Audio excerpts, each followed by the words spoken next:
In this section, we will use trigonometric functions in parametric equations to draw some very interesting curves. There are also some scientific applications that can be simulated using these trigonometric functions. Hello, my name is Tom Atwater. We'll start today by looking at an example involving a circle. Graph x equals 2 cosine t and y equals sine t for theta being between 0 and 2 pi inclusive.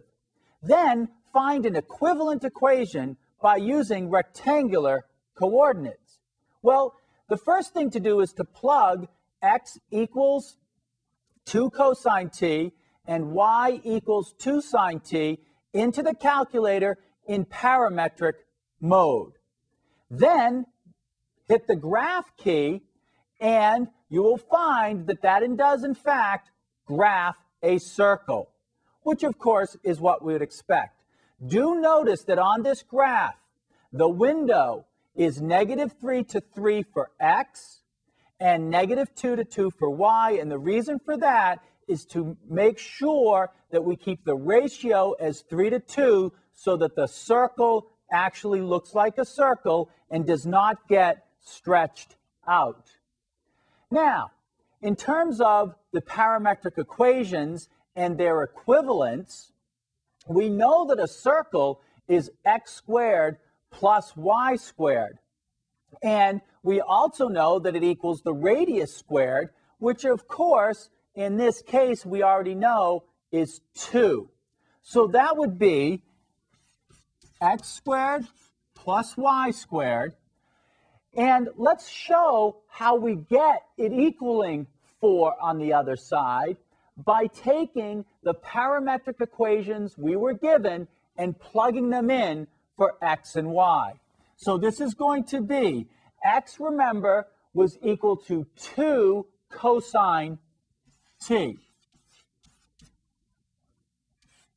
Whoops, cosine t. And we're going to square that. Plus, substituting in for y, 2 sine of t squared. That's equal to 2 squared, of course, is 4. This becomes cosine squared t. Plus 2 squared is 4, and this becomes sine squared t. Factor the 4 out of the equation, and we get cosine squared t plus sine squared t. And what is cosine squared plus sine squared? It's equal to 1. And therefore, we have that this is equal to 4. So our original equation, x squared plus y squared, equals 4. So let's write that here. And you can see that we now have the rectangular form for that of a circle. Well, let's try another example, and this time we're going to graph something similar to a circle, but let's take a look at the parametric equations and see what they yield.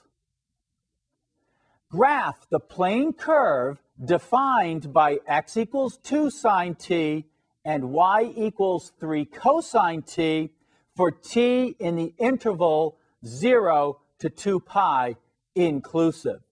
And here's the graph. It turns out that the graph is an ellipse. And the ellipse has intercepts on the x-axis of 2 and -2, and on the y-axis of 3 and -3.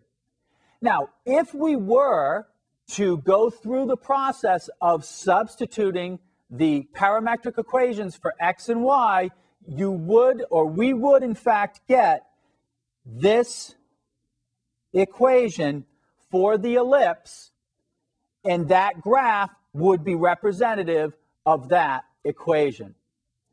All right, well, parametric equations can be used to simulate motion. If a ball is thrown with a velocity of v feet per second at an angle with the horizontal, its flight can be modeled by the following parametric equations. X equals v times cosine theta times t, and y equals v sine theta times t minus 16t squared plus h, where t is in seconds and h is the ball's initial height above the ground. And the term negative 16t squared adjusts for gravity. Well, let's try an example using parametric equations to simulate flight. A small rocket is launched from a table that is 3.36 feet above the ground. Its initial velocity is 64 feet per second, and it's launched at an angle of 30 degrees with respect to the ground. Find the rectangular equation that models this path. What type of path does the rocket follow? Well, okay then. So we know that x is equal to v, the velocity, times cosine of theta times t. In this case, the velocity is 64 and theta is 30. So x will equal 64 cosine of 30 degrees all times t. And y is equal to v times the sine of theta times t.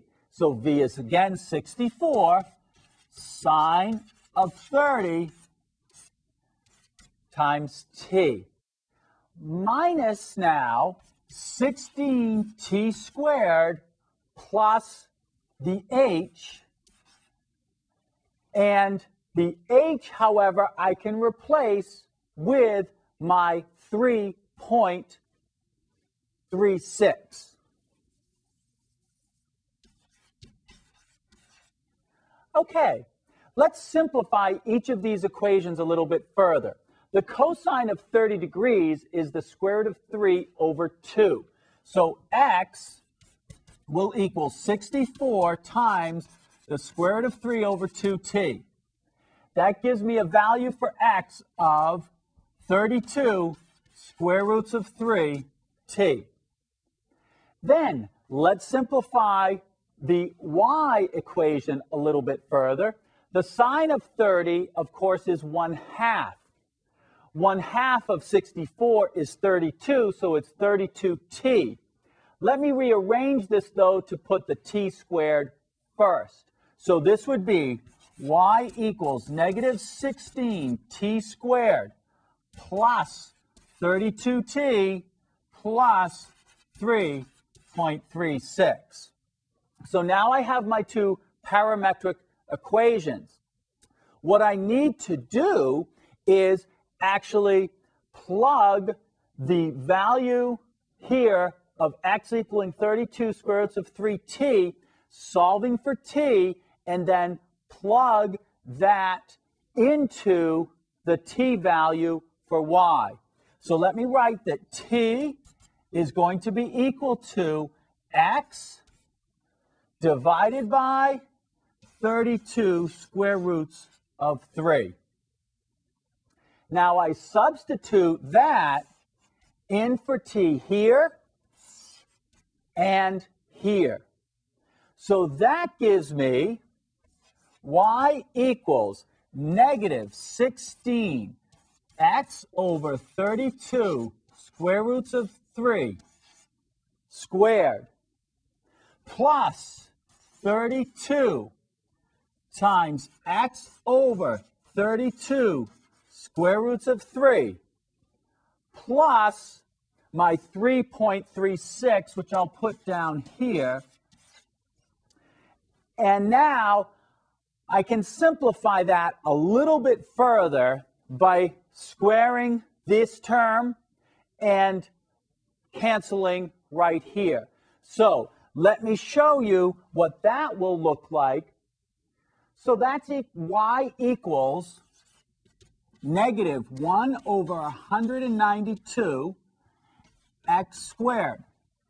plus the square root of 3 over 3 times x plus 3.36.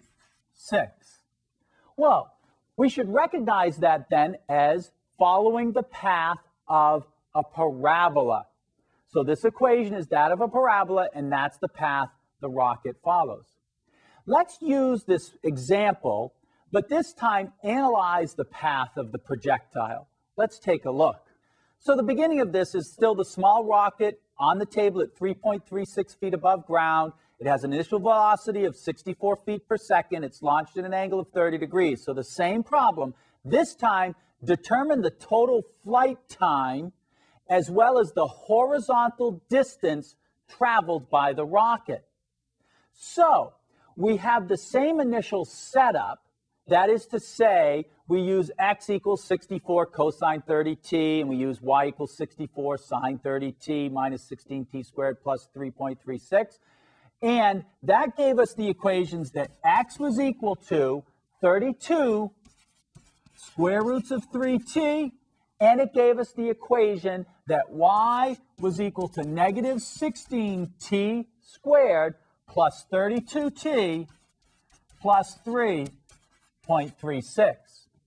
So the vertical position is given obviously by y, which is equal to this. And t stands for that time. So we need to find the value of t when y is equal to 0. So we plug in 0 for y. In other words, 0 equals negative 16t squared plus 32t plus 3.36. Normally, when we look at a quadratic, we check to see if it's factorable. This is not. So using the quadratic formula, we plug those values in, and we will get two answers.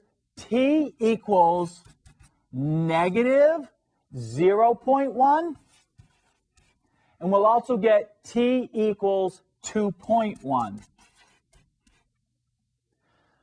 Because time cannot be negative, we don't include that, so the flight time is 2.1 seconds. We substitute the 2.1 into the horizontal formula, which is x equals 32 square roots of 3 times t, to find the horizontal distance traveled. So that would be x equals 32 square roots of 3 times 2.1. And when we work that out, x will be equal to 116 4/10 feet, which is the horizontal distance traveled. Now it's time for you to try an example which analyzes the flight of the path of a rocket.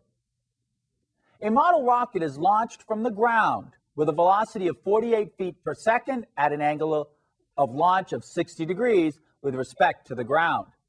A, determine the parametric equations that model the path of the projectile. And B, determine the rectangular equation that models the path of the projectile.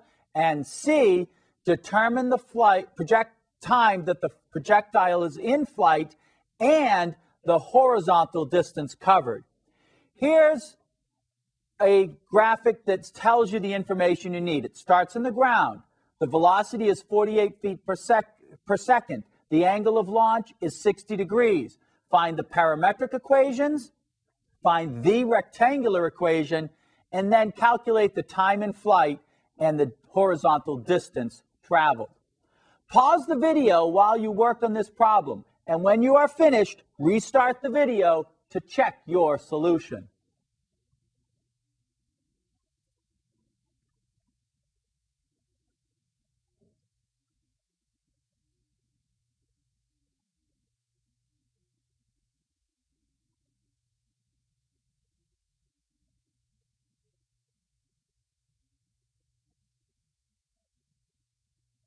Welcome back. Let's find out how you did on this problem. The parametric equations, again, with x is v times the cosine of theta times t. V is 48, theta is 60, so x is equal to 48 cosine of 60 degrees times t. The cosine of 60 degrees is 1/2.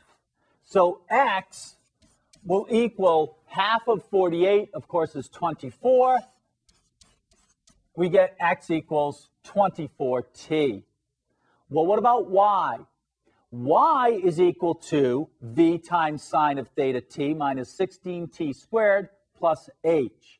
So therefore, y is equal to 48 sine of 60 times t minus 16t squared plus h, but h is 0 because it started on the ground. Let's simplify that a little bit. The sine of 60 is the square root of 3 over 2. So square root of 3 over 2, the 2 would cancel the 48 down to 24.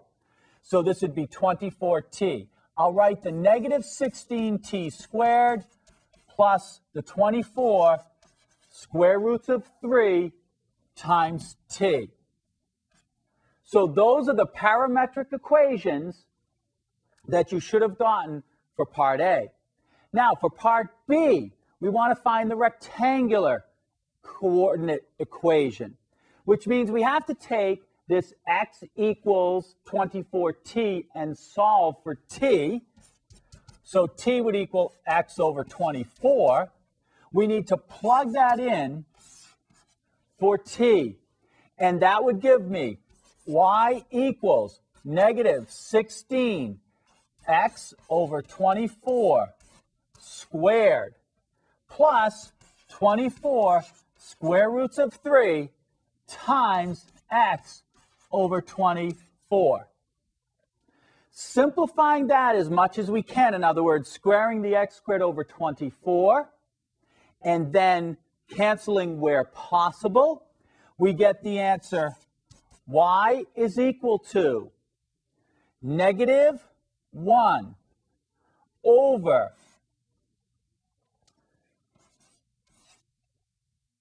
36 x squared plus, these cancel each other, so we get the square root of 3x.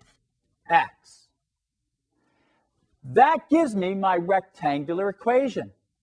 The last step for part C is to solve, plugging in y equals 0 to the equation here, because again, we're trying to find t, the time, so we're going to solve for t. So plug 0 in here, and we get 0 equals negative 16t squared plus 24 square roots of 3t. In this case, when we solve this for t, although we get two answers, the answer that works is t equals 2.6 seconds.